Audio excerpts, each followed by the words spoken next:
दहशत टाइप माहौल था, क्योंकि सारे लोग उसको पहली बार एक्सपीरियंस कर रहे थे, तो उनको ये लगता था कि मिसाइल आ गई है। जो मैंने फ़्लाइट्स देखी, जो हम लोग आए जैसे, मोस्टली हमारे को सिर्फ इंडिया की फ़्लाइट्स नज़र आई।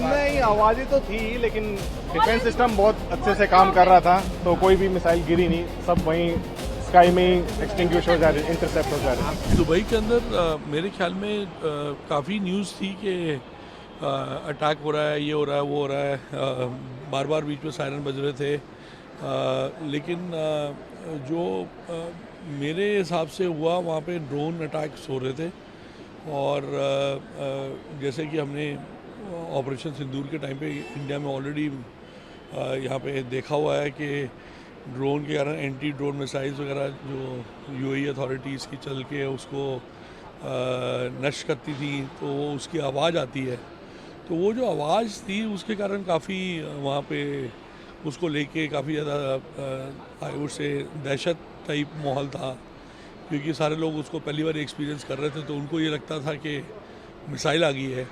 पर मेरे ख्याल में वो ड्रोन्स थे जिसको एंटी ड्रोन मिसाइल्स, उनका जो भी सिस्टम है उसको वो डिस्ट्रॉय करता था, और उसका जो डेबरी गिरता था, तो वो डेबरी को लेके फिर सारे लोग बहुत ज़्यादा और ज़्यादा डर जाते थे।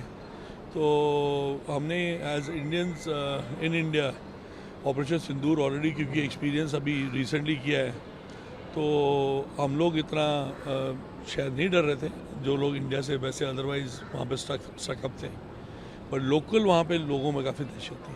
सर, पीएम ने हाल फिलहाल में यूएई के शेख मोहम्मद को भी कहा कि उनका धन्यवाद जताया कि उन्होंने इंडियंस को वहाँ पे इवैक्यूएट किया, इंडियंस का खास ध्यान रखा, तो क्या कुछ इवैक्यूएशन वहाँ पे देखने को मिला, या कैसे मतलब इंडियंस को कुछ अलग से सेफ्टी के लिए कुछ मेजर्स दिए गए?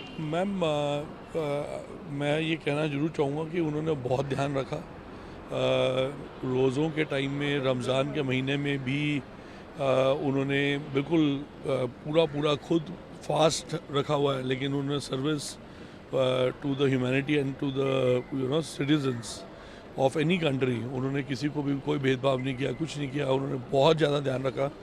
और उससे बड़ी बात यह है कि अभी जो मैंने फ़्लाइट्स देखी, जो हम लोग आए जैसे, मोस्टली हमारे को सिर्फ इंडिया की फ़्लाइट्स नज़र आई, जो मतलब जो स्टार्ट हुई हैं फ्रॉम दुबई एयरपोर्ट।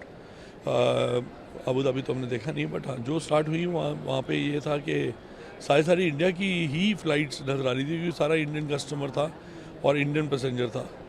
तो मेरे ख्याल में वो इंडिया यूएई के आपस में जो बात हुई है, और उसके अंदर जो बात होने के बाद में जो उन्होंने रास्ता निकाला, वो इंडियन फ़्लाइट्स और इंडियन पैसेंजर्स के लिए वेलकम रास्ता था, और उसके कारण आज we have been able to reach our homes. बहुत अच्छा माहौल है वहाँ पे, कुछ भी नहीं है यहाँ जैसे दिल्ली में है वैसे ही माहौल है वहाँ पे। तो इंटरनेशनल जिस तरीके से इस समय हालात बने हुए नहीं, बहुत अच्छे हालात, कोई ख़राब नहीं है वहाँ पे, कोई ख़राब नहीं है हालात, बहुत अच्छे हैं, मालूम ही नहीं किसी को क्या हो रहा है।